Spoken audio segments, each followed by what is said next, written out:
People come into your life, they have an impact on you, and sometimes you're angry that you met them because you have the impression that you're a victim. It's true, but the reality is that every single relationship actually teaches you something, especially if you're not in victim mode. How do you avoid to be in victim mode?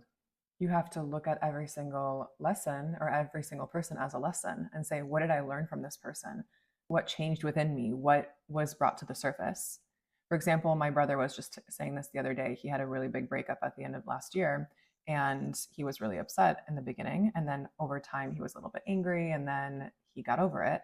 And now he looks at the relationship and he says, wow, she taught me this and this, and she made me look at myself in a completely new way. So if we can look at people and say, wow, they had this positive influence on my life because they taught me something or opened up my world in some way, I think that we'd be a lot more grateful to the relationships that we've had. A question or a little mind trick that I like to play is ask yourself the question, if every person that you meet is actually put on your path with a reason, and you ask yourself, okay, what is the lesson that I have to take out of this relationship and this interaction? Instead of being in victim mode, you're really gonna approach it with curiosity, and then you will find a little nugget that you can take to your next relationship. And then you will not repeat cycles, because if you ask yourself the question, why did that happen to me? You can identify what you have to learn and avoid it in the future.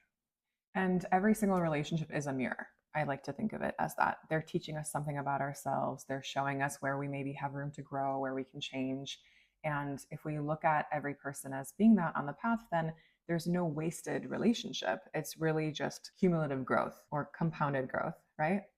For instance, I don't regret any of the relationships that I've had in the past. Some of them were really good, some of them were less than ideal, but each of them taught me something about myself. And with each one, I was able to grow, evolve, and change.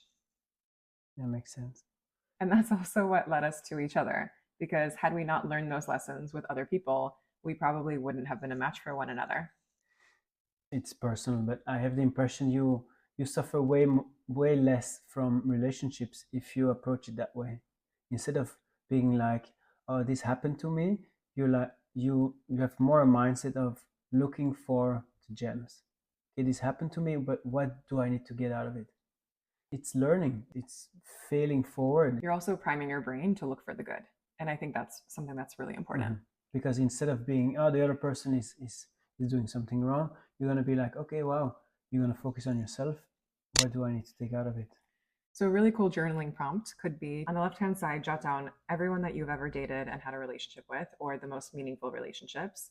And then on the right hand side, next to each person's name, write down what was the lesson that you learned? How did you change through that relationship? What was something that you took forward into life, into your next relationship as a result of that person? The takeaway of this video is every person you meet, every relationship you have, even if it's positive or negative, look for the positive elements that you can take with you to make the next relationship even better. How to stop being a victim and how to turn it into tools for the future. And you'll start being more conscious in your relationships moving forward. Win win.